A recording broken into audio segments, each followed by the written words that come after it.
네, 이 혼돈의 상황에서 이재명 대통령이 귀국했다는 소식을 접하니 왜 이렇게 마음의 안도감이 커집니까? 그런 생각하시는 분들도 많이 계시죠? 네. 이재명 대통령의 해외 순방보다 더 큰 관심을 받은 것이 있었습니다. 바로 공항에서의 여당 대표와의 환송 악수 장면입니다. 대통령이 해외 순방을 떠나며 공항에서 여당 대표와 인사를 나누는 장면, 당연히 의례적이고 일상적입니다. 그런데 이게 왜 화제가 될까요? 구체적으로 그 장면이 정부 홍보 채널 영상에 나오지 않았다는 이유로 패싱 논란이 벌어진 것입니다. 게다가 대통령을 패싱한 것도 아닌데, 근데 이게 대통령의 외교 성과를 덮을 정도로 큰 이슈가 됐습니다. 논란의 출발점은 한 사람의 말이었습니다. 200만 넘는 구독자, 20만 넘는 동접자를 거느린 김어준 씨입니다. 김어준 씨는 자신의 유튜브 채널 겸손은 힘들다 뉴스 공장에서 KTV 영상에서 정청래 대표가 이재명 대통령과 악수하는 장면이 일부러 삭제됐다는 취지의 의혹을 제기했습니다. 그 한마디에 온라인은 순식간에 들끓었습니다. 평소 수백 개 수준이던 댓글이 수천 개로 폭증했고, KTV가 정청래 대표를 의도적으로 패싱했다, 배후에 누가 있다라는 식의 음모론이 SNS와 커뮤니티를 떠돌았습니다. 결국 상황은 여기까지 갔습니다.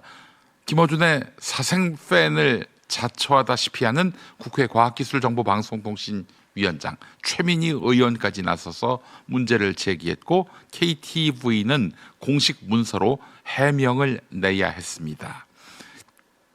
해명의 내용은 이랬습니다. 영상이 끊겨 보이는 이유는 카메라 전환 때문이란 것입니다. 이른바 스위칭. 네.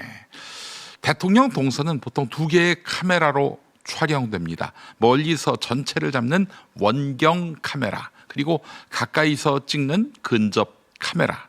대통령이 이동하면 화면은 자연스럽게 근접 카메라로 넘어갑니다. 문제의 순간 주변 인파와 백팩을 맨 인물이 대통령을 가리고 있었고, 그래서 화면이 전환된 것입니다.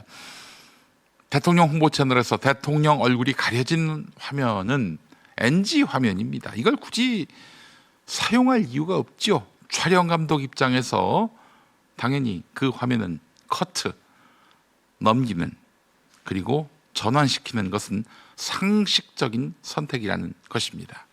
게다가 과거 중국 방문, 일본 방문 영상에서도 같은 방식의 편집 패턴이 확인됐습니다. 그러니까 정청래 대표를 싫어해서 혹은 김민석 총리로부터 내려온 지시 때문에 의도적으로 삭제했다는 것은 전혀 근거가 없는 주장일 뿐인 것이죠. 이는 영상 분석만으로도 사실이 아니라는 것이 드러났습니다. TV 뉴스에 오랫동안 종사했던 이상호 기자, 박영식 앵커가 또 이를 적극적으로 설명한 바 있습니다. 사실 김어준 편에 선 영상매체 출신 언론인들 한번 보세요. 이게 잘못됐습니까? 이런 편집 패턴에 어떤 정치적 의도가 읽힙니까? 홍사훈 기자 한번 말해보세요. 자, 문제는 그 다음입니다. 이렇게 명확한 설명이 나왔는데도 김어준 씨는 자신의 주장을 거두지 않았습니다. 자신의 주장을 철회하지 않았어요. 그는 원본 영상과 유튜브 영상의 길이가 다르다, 왜 있는데 없다고 하느냐 라면서 기존의 의혹을 계속 유지했습니다. 더 나아가 과거 문재인 정부 시절에 문파를 언급하면서 현재 지지층 일부를 작전 세력에 비유하는 발언까지 했습니다.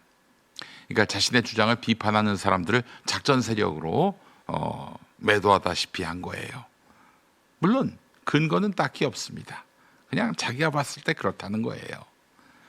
여기서 우리는 익숙한 패턴을 하나 보게 됩니다. 음모론이 제기됩니다. 사람들은 흥분합니다. 온라인이 들끓습니다. 하지만 시간이 지나서 사실이 아닌 것으로 밝혀지면 대개는 조용히 사라집니다. 처음 의혹을 제기했던 사람은 정정도 사과도 하지 않습니다. 뭔가 아직 공개하지 못한 비밀이 있는 것이냐, 막 드라이아이스를 피워요. 연막 속에서 사라집니다. 부정선거 주장, 세월호 고위침몰 주장, 다 그런 패턴이었죠. 남는 것은 무엇일까요? 분노했던 사람들의 댓글, 엉뚱한 사람을 향한 비난, 그리고 흩어진 공론장입니다. 이번 사건도 비슷하게 끝날 가능성이 커요. 논란은 곧 잊혀질 것입니다. 무엇이 남을까요? KTV, 유튜브에 악플을 달았던 사람들, SNS에서 근거 없는 음모론을 퍼뜨렸던 사람들, 그리고 괜히 이름이 거론된 사람들만 바보가 됩니다. 이 사태와 아무 상관없는 김민석 총리에 대한 근거 없는 증오심만 남게 된 것이죠. 하지만 김어준 씨는 손해를 보지 않습니다. 왜냐하면 그는 200만 명이 넘는 구독자와 수십만 명의 동시 접속자를 가진 강력한 확성기를 가지고 있기 때문입니다. 어쩌면 이 사건의 핵심은 의혹이 아니라 힘의 과시일지도 모릅니다. 내가 한마디 하면 이 정도로 아무 일도 아닌 것이 큰일이 되고 조용했던 세상이 시끄러워진다. 그러니 나를 무시하지 말라. 이 메시지를 보여주는 것 말입니다. 한때 많은 사람들이 김어준 씨를 새로운 미디어의 상징처럼 보았습니다. 최민희 의원이 대표적이었지요. 겸손은 힘들다 뉴스공장을 시민형 대한 언론이라고 했습니다.